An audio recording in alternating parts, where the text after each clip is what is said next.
All right, guys, it's a late Utah Jazz postgame show. It's 12:43 my time, but I'm finally here. Let's do this. We'll see how long this is. I'm tired. I was up last night getting Christmas ready for the family. I was up late tonight writing recap, and now I'm here. I've done like 5 SLC Dunk articles today, including the Joe Ingles video. If you haven't seen it already, go watch it. I put some work into that. I thought it was pretty funny, so go check that out. Give me a like or a whatever, or at least go watch it. That would be great. All right, let's get this started. Let's talk about the Mavericks a little bit, just a little bit, and then let's get to the Jazz. This Mavericks team was missing half their team, literally, with COVID protocols. Luka Doncic, Tim Hardaway Jr. out, and so for them to come out in this game and play like they did was incredible. Let's bring this up. Uh, oh, whoops. We're still figuring this out. So first, I just want to give credit to the Mavericks team that just played really hard, and they did this against. Merry Christmas, Robert Hall of Fame. You're here. Merry Christmas.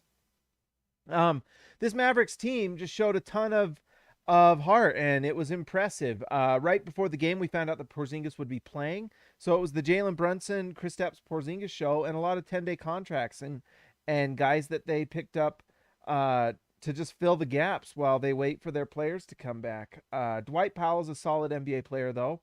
Frank Ntilikina played and probably should have played more with his time at the Knicks, so it's not surprising that he came in and actually had some decent numbers. Ntilikina tonight was 5 for 12 from the field, 2 for 5 from 3, 17 points. I mean, that's just really solid numbers. Ben Grange, Merry Christmas to you as well, my friend. This game had so many fouls. The refs were putrid tonight. The refs were just bad. Like I tweeted about it. They were either dumb, negligent, or corrupt, and maybe a little bit of everything. Zintis, Merry Christmas, my friend. Merry Christmas to all of you. I hope you all had a good Christmas. Uh, I did. Although I was bummed today. I had the worst brisket cooking experience of my day because my smoker was just really bad.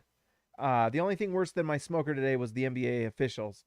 But we figured it out. But it ended up taking like 10 hours to get that thing freaking done. Such a joke. Anyway, so I was bummed about that, and that stupid thing is sitting up there. I was eating brisket at like 10:30, missed Christmas dinner. Gosh dang it. I was so bummed. Anyways, it was nice to see this Jazz win. Anyways, moral of the story for the Mavericks is I want to just give credit to Jalen Brunson, who came out, was the point of attack, and he went 10 of 25 from the field, so 40% from the field, but he was 40% from three. He had 6 assists and 27 points, and he was +4 in a 4-point Mavericks loss. That's really impressive. Interesting thing about Jalen Brunson is he is an unrestricted free agent next year. So he's one of those guys that probably going to get a nice little contract with somebody because uh he's just really a really nice player. I would be interested to watch him more and see how good he is at point of attack on defense, because if he's pretty solid, I mean, his comp to me, who's the guard for Toronto? Fred Van Vliet. He kind of reminds me of Fred Van Vliet a little bit, that type of player. And if you can get that type of guy, that's great. And so I'm guessing the Mavericks are going to try to keep him, but the Mavericks are in a tough spot with their contracts because they've got like some of these nice players, but someone like Brunson, can you overpay Brunson when you don't really have that secondary star next to Doncic? It's really tough. Kristaps Porzingis is kind of supposed to be that star, and he just hasn't really. I just don't know if Porzingis just doesn't fit with Doncic or what, or maybe we're seeing a little bit of, with Doncic out, how some of these other players maybe are better than we thought, and Doncic needs to do a better job of including all these guys. Like, people really ragged on the Jason Kidd hire, and I know all the off the court stuff, and that's definitely valid. But in terms of just basketball on the court, some of it might be a little like maybe people need to just calm down a little bit with just hating on him so much. I mean, there were things that Kidd did with the Mavericks that I thought were actually pretty smart. He was the first one to say maybe we should have Giannis play as a point guard, and had him playing point at times. Things like that. And, they played hard tonight, played really well.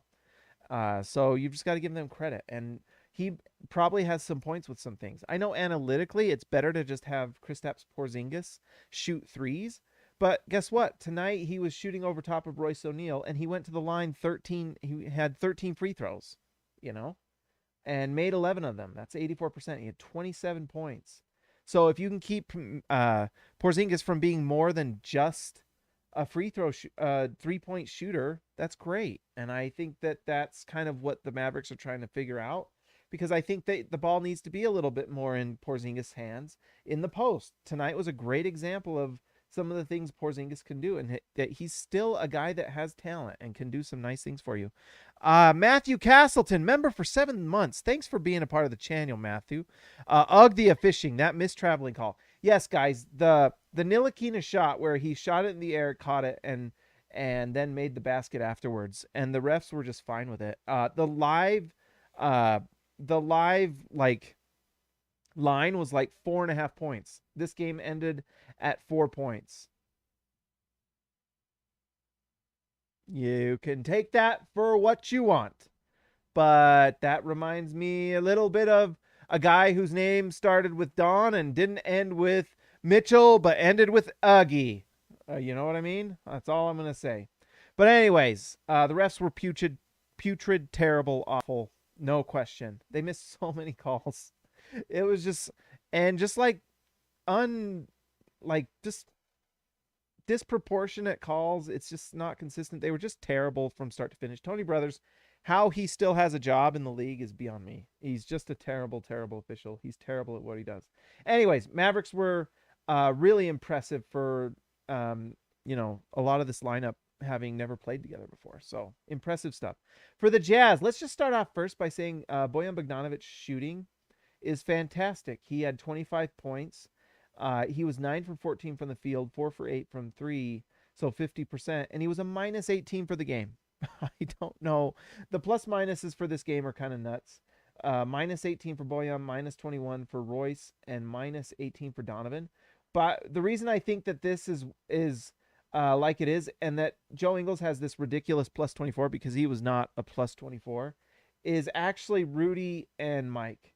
Rudy and Mike, to me, were running point the PNR tonight that really just killed the Mavericks, because they were on the floor when there was that terrible first quarter run by the Mavericks, but they were also on the floor with the bench unit that just had that huge run, and that's why you're going to see these big numbers right here. Boom, plus 24 for Joe Ingles, plus 22 for Clarkson, and plus 19 for Rudy Gay. And honestly, I just want to mention this with Joe Ingles. This has got to stop. 1 for 6, 0 for 2 for, like, he's got to make shots. He's just got to. And I know he has the 6 assists here, but if he can't guard a fence post right now, guys, it's crazy. This has got to be better. It's just got to be better. Because if he's not the level that he's guarding, I love Joe Ingles. I made the video about Joe Ingles. He's one of my favorite players ever on the Jazz. This has to be better. It has to be better. Because honestly, this right here is also bad. It's statistically, percentage-wise, better than this. 30 is better than 16. Clarkson actually was 50% from 3, so that's actually, his shooting's better than you think. What makes me really happy with Clarkson is this. 8 rebounds, 4 assists. He had that 1 steal, and he had 12 points, but he's doing nice things. Like, honestly, Clarkson is evolving again a little bit.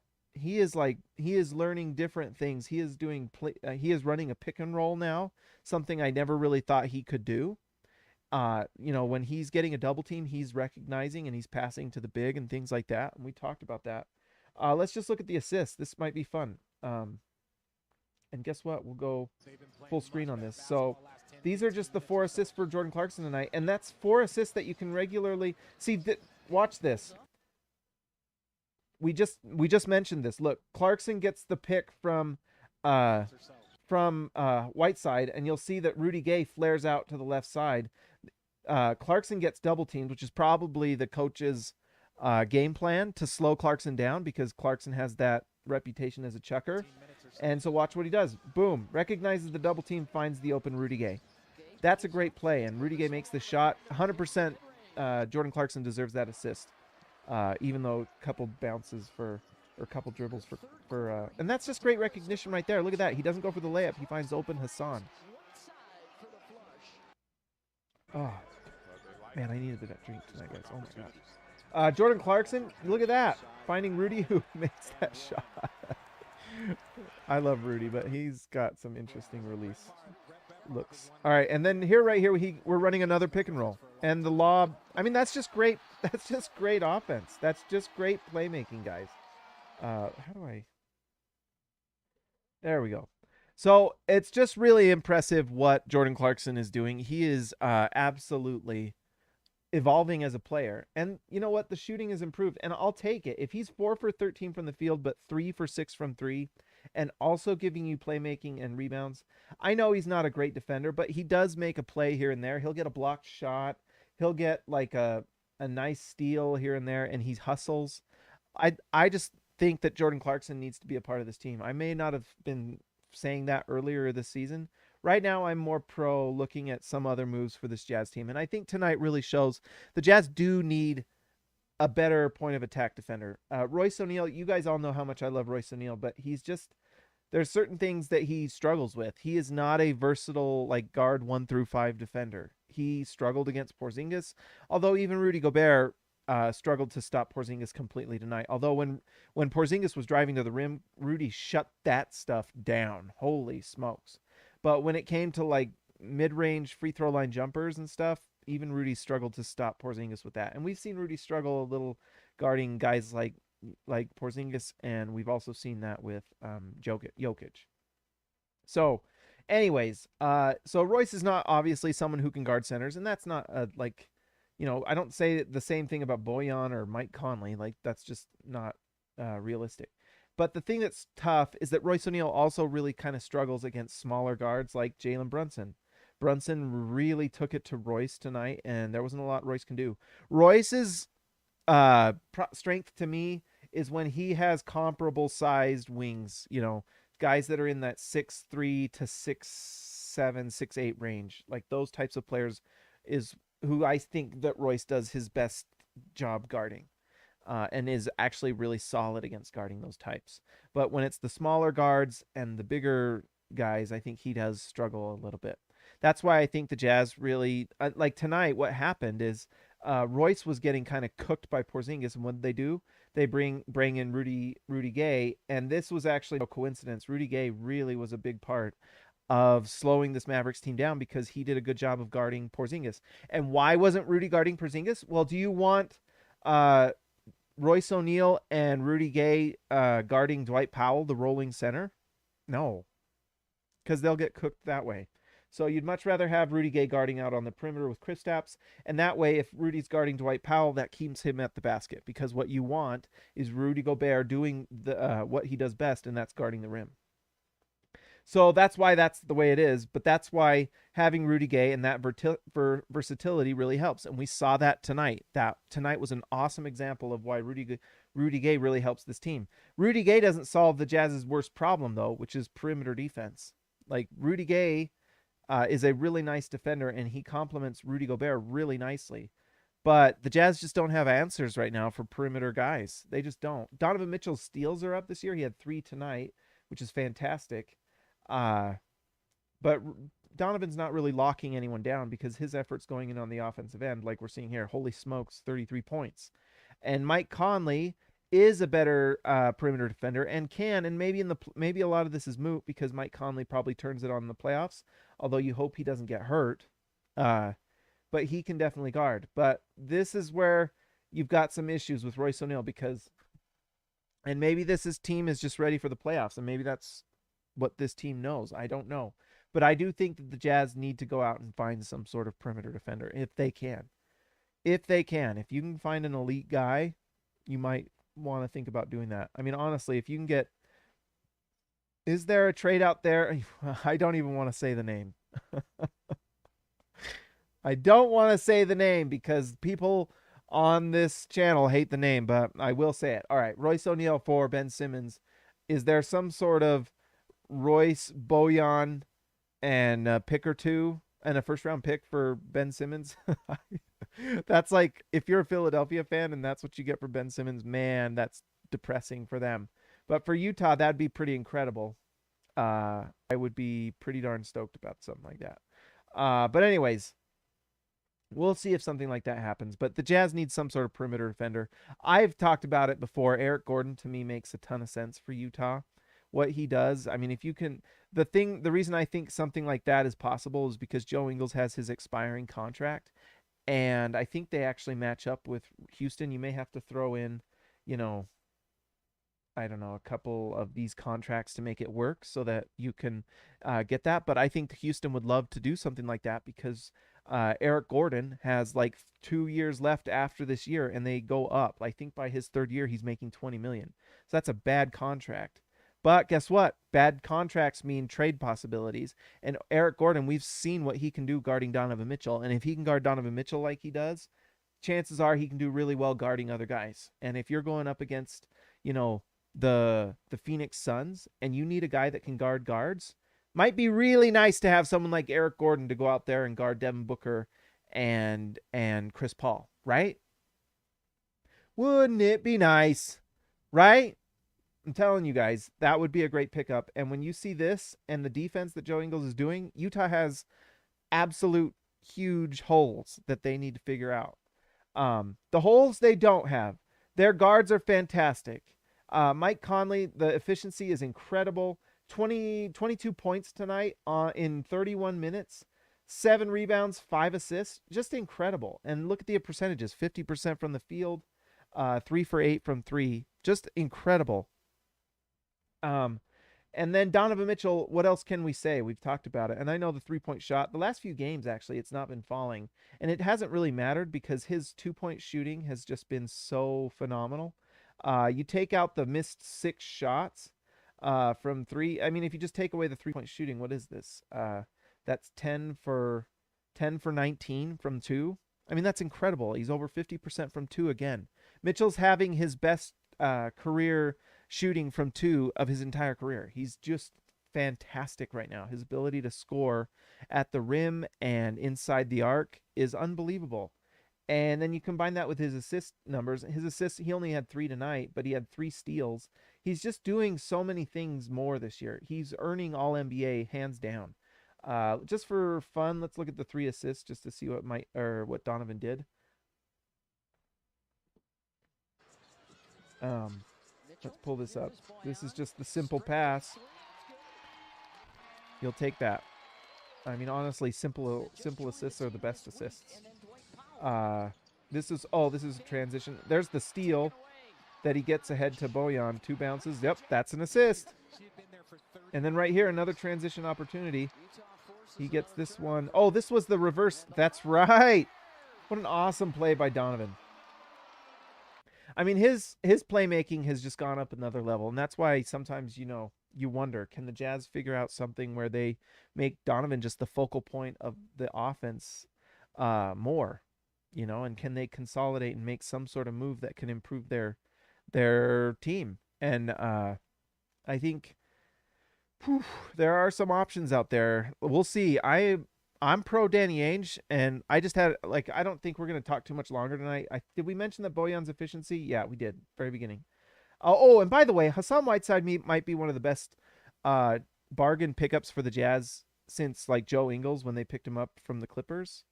Hassan Whiteside has been phenomenal, considering Utah was paying, Derek Favors, 9 or 10 million last year, and they are paying Hassan something like 1 point something. He's on the veteran minimum, I believe. You can let me know exactly what it is. I'm not going to Google it, but it's something around there. He fits perfectly with what Utah does, and when he's playing and locked in, 7 rebounds, 9 points in just 14 minutes. I mean, he's fantastic, and his just energy, when he's on and his energy is great, he's so much fun. I love watching him play. I love when he's calling to the crowd and doing all these things. He's just a lot of fun. He's just awesome. Let's look at for fun. Let's just watch his made baskets. I think. Oh no, it wasn't the made baskets. It was the block shots.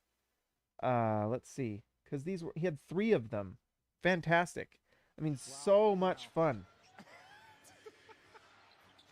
Right here, boom. And then this was what makes me so happy. That was so awesome. That was so awesome.